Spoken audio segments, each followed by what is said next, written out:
Imagine waking up from a dream you didn't know you were in, a dream where love was unconditional, where loyalty was eternal, and where she saw your soul and adored it. Now imagine realizing that this dream was designed by nature not to fulfill you, but to use you. That's what Schopenhauer saw. He pulled the veil off romantic love and revealed its biological core. He wasn't bitter. He was clear. And clarity hurts, especially when it means everything you were taught about love may be a lie. But in that pain is your freedom. You stop living to be chosen. You stop proving your worth to women who were never seeking your soul, only your strength. Stoicism teaches us not to resent women, but to stop begging them for something they can't give. Love them, admire them, enjoy them, but never again be a slave to the illusion. Choose yourself. That is the first step toward becoming a man no system, no woman, no myth can control. Most men grow up immersed in the idea that love is pure, unconditional, and rooted in the soul. From books to movies to songs, the message is consistent. If you're kind enough, loyal enough, emotionally open, and deeply in touch with your inner world, a woman will see the real you and fall in love with that essence. It's a comforting story, one that encourages men to open their hearts, to trust completely, and to believe that someone will see their inner beauty and cherish it for a lifetime. But this belief, as powerful and poetic as it may sound, is not grounded in biological or psychological reality. According to Schopenhauer, this romantic ideal is a constructed illusion, a fairy tale designed not by society alone, but by nature itself, an evolutionary mechanism meant to facilitate the continuation of the species. The illusion is seductive because it appeals to the deepest desires of a man's psyche, to be seen, to be chosen, to be loved not for what he can do, but for who he is. This fantasy leads men to give their all, their time, energy, emotions, even their life direction, to relationships that may be, at their core, transactional and contingent. And when the woman begins to withdraw, when her touch becomes distant, her voice less warm, and her gaze seems to pass through him rather than land on him, he feels the ground shake beneath his identity. He tells himself it's temporary, that love goes through phases, that he just needs to try harder, be more attentive, share more of his soul. But the more he gives, the more the illusion begins to dissolve, revealing an uncomfortable truth. She isn't pulling away because he's not being emotional enough or vulnerable enough. She's pulling away because she never truly loved his essence in the first place. What she responded to was not his poetry or kindness. It was his utility, the promise of protection, provision, status, and security. And once that utility fades, or once someone with greater value enters her orbit, the emotional investment she once offered begins to evaporate.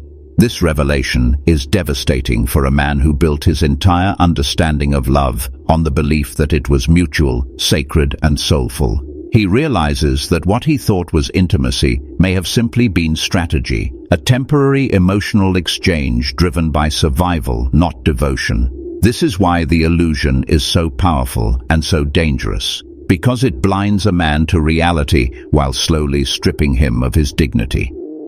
He stays, pleads, performs, and deteriorates, all in service of an ideal that was never real to begin with. And unless he awakens to the nature of what's truly happening, not in hatred or bitterness, but in clarity, he will continue to repeat the same cycle with different women, chasing a kind of love that nature never programmed her to give. Schopenhauer's view of female nature was not an attack on women themselves, but rather a dissection of how biology operates beneath the surface of romance. According to him, women are nature's primary tool for the continuation of the species, and every part of their emotional and psychological design serves that end. This idea is not flattering, nor is it meant to be. It's raw, unapologetic, and devoid of fantasy. At first glance, it sounds cruel, as if women are manipulative, cold, or incapable of deep love. But that is not the core of what's being revealed. What Schopenhauer identified is that what men interpret as love is often a strategic behavior wired into women through millennia of evolutionary programming. And if a man is not prepared to look at this biological truth, he will always be enslaved by it. From the way a woman speaks to how she chooses a partner, everything is subtly oriented towards survival and reproduction. This doesn't mean she's consciously thinking, will this man give me strong offspring? Or, can he protect me in a crisis? But on an unconscious level, those are exactly the calculations being made. Her laughter, her attention, her softness. These can all be expressions of a deeper instinctual function. When she shows warmth to a powerful man, it's not always about genuine affection. It may be an instinctual reaction to strength, to dominance, to potential security. Her ability to read a man's emotional state, ambition, and social standing is far more advanced than most men realize. And it's used not out of malice, but out of evolutionary necessity. Schopenhauer argued that nature doesn't care about fairness or emotional purity. It cares about propagation, getting the best genes into the next generation. This turns what we call romantic attraction into something far more primal and utilitarian. A woman will be drawn to a man who exudes power, social proof, and a capacity to provide. These traits signal safety and long-term benefit, not necessarily emotional depth or philosophical brilliance. And once a man stops offering those things, once he becomes emotionally vulnerable in a way that signals weakness or loses his drive, she may begin to withdraw, not because she is cruel or heartless, but because her biology pushes her away from what feels insecure or unsafe. This is what makes the truth so hard to accept. A man may believe he is being rejected for being too sensitive or too honest, but in reality, he is no longer displaying the traits that align with survival. Her desire wanes not because he changed emotionally, but because he no longer represents the same biological value. Her emotions are not fixed. They adapt, they adjust according to how secure she feels in his presence, emotionally, socially, and even physically. And that's why the same woman who once clung to his every word may suddenly grow distant, critical, or uninterested when his value, as defined by her internal compass, begins to fade. This understanding challenges the way men are taught to view relationships. The story that women want love, connection, and vulnerability more than anything is deeply rooted in cultural conditioning. But if one observes closely, patterns emerge. Women are far more emotionally expressive when they feel secure and when they are with a man who commands respect and admiration. The moment those elements disappear, the connection dissolves. It's not a betrayal of love, it's a biological recalibration. And unless a man understands this, he will continue to misread her behavior, interpreting emotional withdrawal as personal failure rather than a response to shifting dynamics of value. This truth isn't about placing blame, it's about gaining insight. When a man sees this pattern not as a moral flaw, but as a feature of nature, he stops begging for love and begins to study the mechanics of desire. He learns that affection is not always a reflection of his soul, but of how well he fits into the evolutionary script. And when he truly absorbs this, he stops living in confusion and starts living with clarity. The idea of hypergamy, the tendency to seek out a partner of higher status or value, is one of the most misunderstood and yet most important forces driving female attraction. It is not a modern phenomenon born out of superficiality or social media. It is ancient, primal, and embedded deep within the fabric of female biology.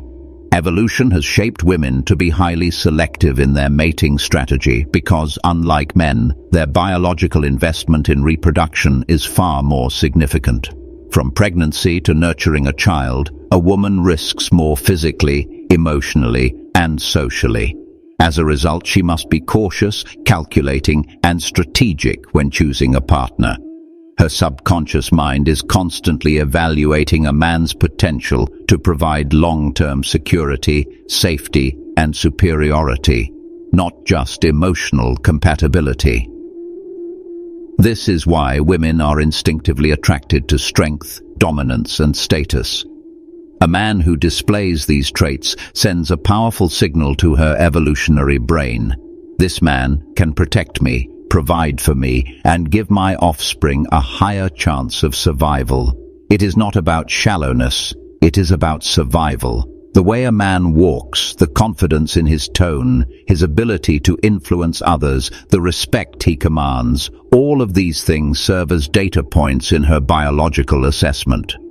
And when these qualities are missing, no matter how kind, loyal, or emotionally available he is, she begins to feel uncertain, restless, or detached. She may not even understand why her attraction has faded. She'll say things like, "Something just feels off," or "I'm not feeling it anymore." But beneath those words lies a biological truth.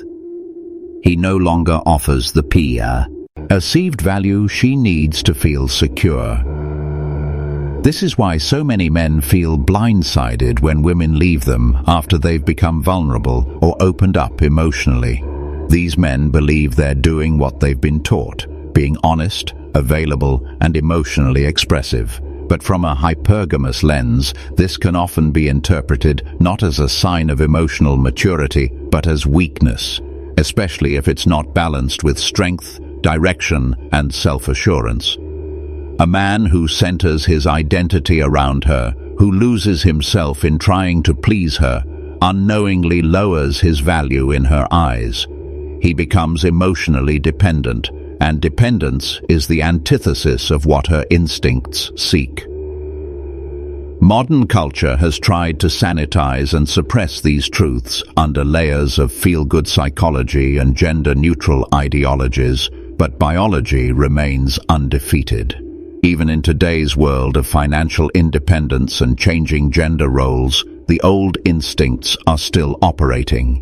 Women may have careers, autonomy, and choice, but their subconscious mating preferences have not changed. They still look up, not across or down, when choosing a mate. They are still drawn to men who they believe are out of reach, men who possess traits that elevate them above others, whether that be status, power, ambition, or charisma. This is why a man's usefulness is central to his attractiveness in the eyes of a woman. Usefulness doesn't just mean money or physical protection. It can include social influence, emotional strength, the ability to stay composed under pressure, and most importantly, the potential to rise and dominate within a competitive hierarchy. If he loses this edge, if he becomes complacent, if he stagnates, if he shows signs of emotional fragility without the balance of stoic strength, her instincts signal danger. Not in the dramatic sense of physical threat, but in the sense that he may not be the best option for long-term survival or success. And what happens when a man is no longer useful? He becomes expendable. The warmth fades, the communication grows cold, intimacy feels forced, and eventually she begins to detach emotionally before physically leaving. This is not because she is malicious or heartless, but because her subconscious mind has determined that her best interest lies elsewhere. Men who do not understand this take it personally. They internalize it as rejection of their identity. But what's truly being rejected is a perceived drop in value, a loss of the qualities that once triggered her primal attraction. This is the brutal beauty of hypergamy. It is not sentimental, it is strategic. It doesn't reward good intentions, emotional depth, or poetic declarations of love. It rewards strength, growth, and usefulness. And the sooner a man understands this reality, the sooner he can stop living in confusion and start living with direction. When he knows that his value must be maintained, protected, and elevated, not for her approval, but for his own sense of purpose, he begins to detach from the need to be validated by a woman's shifting emotions. He stops reacting and starts building. He stops chasing and starts leading, because he realizes that being chosen is not the goal. Becoming a man who doesn't need to be chosen to feel powerful, that is. Stoicism, in the context of modern male suffering and relationship dynamics, isn't just a philosophical concept. It's a survival tool. It offers men something that has become increasingly rare in a world saturated with emotional propaganda: clarity. The Stoic man does not view women as enemies, nor does he idolize them as angels. He does not swing between worship and resentment. Instead, he observes, accepts, and then transcends. And this is precisely why Stoicism is the natural antidote to the romantic disillusionment that Schopenhauer exposed. Where the emotionally driven man collapses under the weight of rejection or betrayal, the Stoic remains grounded. He does not beg for love. He does know, but weep for validation. He studies the nature of women, of desire, of life itself, and through that understanding, he rises above the chaos. At its core, Stoicism teaches that suffering is not caused by external events, but by our interpretation of them. The pain a man feels when a woman leaves him, cheats on him, or loses interest isn't caused solely by her actions. It's amplified by the meaning he assigns to those actions. If he believes she was his destiny, that she was supposed to complete him, then her departure shatters him. If he has built his identity around her approval, then her disinterest feels like death. But the Stoic knows better. He knows that expectations breed suffering. He knows that human behavior, especially when influenced by unconscious biological drives, is not under his control. Therefore, he does not resist what is. He accepts it. Not passively, but powerfully. Acceptance for the Stoic is a position of strength. The Stoic doesn't react emotionally to the nature of women because he has taken the time to understand that nature. He sees that her affection is often conditional, her loyalty often circumstantial, and her attraction often volatile. But instead of resenting her for this, he recognizes that it is not her fault. It is the design of nature.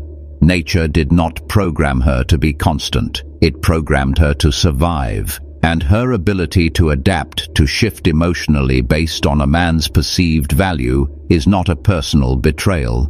It's a strategic function of her biology. The Stoic man doesn't fight this truth. He incorporates it into his worldview. He stops demanding something from women that they are not designed to provide, unconditional devotion to his unchanging self. This doesn't mean the Stoic becomes cold or distant. On the contrary, he becomes more present, more self-aware, and more powerful. Because his sense of worth is no longer contingent on her smile or her validation, he can engage in relationships without losing himself. He can love without becoming blind. He can walk away when his values are violated, not in anger, but in calm confidence. He understands what the romantic man cannot: that the emotional highs of being loved are fleeting, and the lows of rejection are illusions born from attachment. The Stoic is not immune to pain, but he is no longer controlled by it. He uses it. He transforms it. He turns betrayal into wisdom and loneliness into solitude. Where others seek comfort, he seeks truth. In a world that teaches men to chase, to impress, to please, Stoicism stands like a mountain. It does not waver. It does not perform. The Stoic man is not the one who wins her heart by being the loudest or the flashiest. He is the one who wins his own heart by remaining steadfast in a storm of illusions. While others crumble under the weight of unmet expectations, he becomes unshakable because he has stopped outsourcing his happiness to a woman's changing emotions. He has stopped looking for home in someone else's arms. He has built his home within his own soul, and in doing so, he discovers something radical: peace.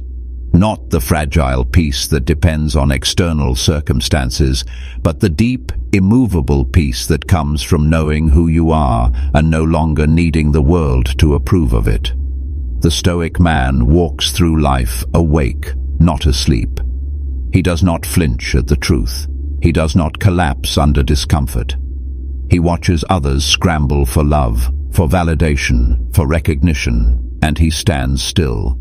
Not because he is heartless, but because he understands that everything that comes and goes cannot define him. His discipline, his clarity, and his commitment to truth, those are the foundations of his masculinity. And no woman, no rejection, no illusion can take that away. The most haunting part of the male experience in modern relationships isn't the heartbreak itself. It's the confusion. It's the sense that something is deeply wrong, yet no one seems willing to speak it out loud. A man gives everything: his time, his energy, his trust, his emotional vulnerability. He believes that his honesty will be met with affection, that his sensitivity will earn him deeper intimacy, that his efforts will be recognized. And yet, all too often, what he receives in return is distance, coldness, and a quiet fading away. Her gaze no longer lands on him. Her laughter sounds rehearsed. Her body is there, but her spirit seems to have left. And when he dares to ask what's wrong, he's told he's overthinking, that he's too sensitive, that everything's fine. But in his gut, he knows the truth. He feels the quiet death of something sacred, and he can't explain why. This is the point of crisis. It's not just about a woman pulling away. It's about the collapse of a belief system. It's about the shattering of everything he thought he knew about love. Because what he's experiencing doesn't match the promises he was raised on. He was told that if he was a good man, if he loved deeply and consistently, if he was emotionally present, he would be chosen and cherished. He was told that love was enough, that intention mattered, that being true to himself would be enough to keep her. But now she's slipping away, and all he can do is watch. And worse, he begins to doubt himself. Maybe I wasn't strong enough. Maybe I wasn't fun enough. Maybe I wasn't man enough. But that confusion doesn't come from failure. It comes from illusion. The illusion that women love the same way men do, that women value loyalty the same way, that they pull. Our emotional bonds are forged in mutual vulnerability. Schopenhauer, and later countless thinkers who dared to follow that same path of unfiltered truth, revealed what most men are too afraid to confront. That romantic love as sold to men is a myth. A deeply comforting, deeply seductive myth designed not to empower men, but to domesticate them, to make them sacrifice, provide, and endure for a promise that was never biologically rooted in them being loved unconditionally for who they are. This is where the pain intensifies, because the mask is so beautiful, so soft, so warm, that to remove it feels like violence. Most men refuse to even entertain the idea that her love may not be eternal, that her loyalty may not be to their soul, but to their status. And so, when the mask finally slips, when her behavior contradicts the fantasy, many men don't become enlightened. They become desperate. They double down on the illusion. They give more. They plead harder. They make bigger sacrifices, all in the hope that the dream will return, that the version of her who looked at them like they were her world will come back. But she doesn't, because she was never looking at him. She was looking at what he represented in that moment. And when that representation shifts, so does her affection. This is why men stay in toxic relationships far longer than they should, because they're not just fighting for love, they're fighting for their reality. They're trying to maintain the illusion that the world is still safe and predictable, that good men are rewarded, that love is real. And to give up on that idea feels like death. But it's not death, it's awakening, and awakening is never comfortable. It involves peeling back layers of social conditioning, cultural messaging, and emotional programming that have been hammered into the male psyche since boyhood. It means facing the devastating truth that what you believed was love might have been biology. Earring a mask of tenderness. That what you thought was connection might have been a calculated response to your utility, and that what you perceived as betrayal might have been inevitable from the beginning. But very few men want to go that far. They prefer the lie, because the lie is soft. The lie feels noble. The lie allows them to keep hoping that next time, with the right woman, the fairy tale will come true. And so they repeat the cycle, relationship after relationship, each time a little more disillusioned, a little more hollow, but still clinging to the hope that someday someone will see them for who they truly are and love them for it. But the question remains, how many times can you burn before you realize the fire is not accidental? It's part of the design. The truth is not just hard to hear, it's dangerous. It threatens the very foundation upon which most men have built their identity. If women are not wired to love unconditionally, if love itself is a strategy rather than a spiritual bond, then what does that say about a man's worth? If being chosen doesn't mean being seen, then why give your soul to anyone at all? These questions are painful. They don't have comforting answers, but they are necessary. Because only by confronting them can a man begin to free himself from the illusion. Only by recognizing the pattern can he begin to reclaim his power. And only by seeing the mask for what it is can he stop sacrificing himself for a version of love that never truly existed. Freedom, when it finally arrives in a man's life, rarely comes with celebration. It doesn't feel like a parade or a victory. It feels like loss. It feels like staring into the abyss after watching everything you believed about love, women, and connection slowly disintegrate. When a man finally understands female nature, not through the lens of bitterness or vengeance, but through the cold clarity of truth, he realizes that much of what he suffered was not personal but predictable. And it is in that realization that a door opens. A door that doesn't lead back into the dream, but forward into autonomy, into self-ownership, into a kind of peace that cannot be taken away by affection, rejection, or abandonment. That peace, however, comes at a price, the death of illusion. The moment a man fully comprehends that female affection is conditional, that her loyalty is based not on who he is, but on what he represents in the current moment, he undergoes a psychological rebirth. He no longer views women through the romantic lens that media, family, and culture trained him to see through. He doesn't ask, "Will she love me for who I truly am?" because he already knows the answer. The question itself dissolves. He stops investing emotional energy into proving his worth to women who are only ever measuring his utility. And by refusing to play that game, he breaks the invisible chains that once kept him bound to their approval. This freedom doesn't make him incapable of love, it just makes him immune to manipulation. He still feels, he still desires, but he no longer mistakes temporary emotional highs for eternal commitment. He can enjoy a woman's presence without needing her validation. He can walk away from a relationship without collapsing. And perhaps most importantly, he no longer builds his identity around being the chosen one, because he understands that being chosen by a woman doesn't mean being seen, it often just means being useful in that chapter of her life. When a man reaches this point, he undergoes a profound transformation in how he relates not just to women, but to the world. He is no longer easily seduced by praise, nor easily broken by silence.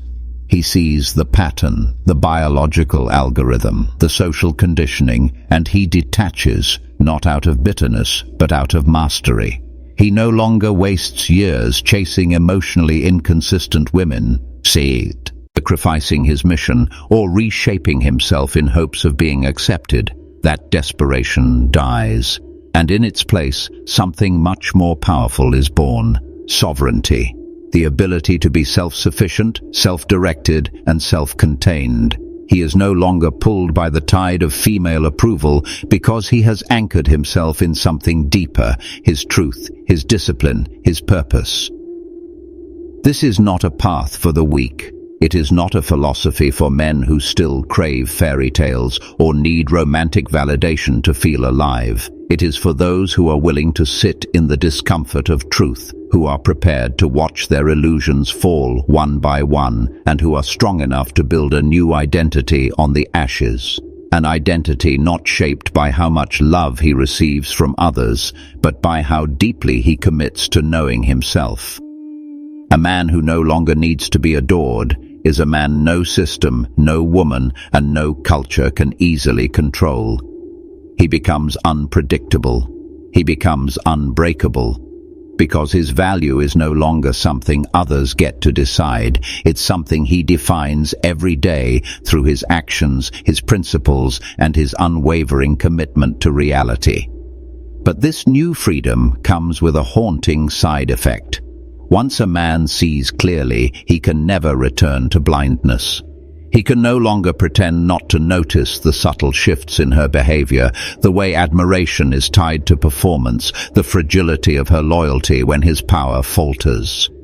Every relationship becomes a dance he can see the choreography of in real time. Every compliment is weighed for motive. Every emotion is interpreted through both a human and biological lens. And this doesn't make him cynical. It makes him precise. It allows him to engage without illusion, to feel without drowning, and to lead without apology. Most men will never reach this stage. They'll remain trapped in the chase, addicted to hope, rewriting their pain into narratives of bad luck or miscommunication. But the few who do awaken, who truly internalize the truths that thinkers like Schopenhauer tried to expose, find themselves standing on a different battlefield altogether. One where the enemy is not women, but delusion. One where the goal is not to win her heart, but to reclaim their own. And when they do, the freedom they experience is not loud or boastful. It is silent, it is internal, but it is unshakable. And in a world built on emotional dependency and consumerist fantasy, that kind of freedom is a revolutionary act. So now you stand at a crossroads. One path leads back into illusion, back into chasing validation, back into performing for love, back into building your worth around her approval. The other path is brutal, silent, and solitary at first, but it leads to something far more powerful: freedom. Not freedom from women, but freedom from the need to be chosen, the desperation to be seen, the pain of misunderstanding your value. Once you awaken, you can never return to sleep. And while the truth may hurt, it also heals. Because in that pain, in that clarity, you reclaim your strength, your purpose, your self-respect. You stop waiting to be saved, and you become the one who saves yourself. That is the power they never wanted you to find, and now that you have it, you must never give it away again.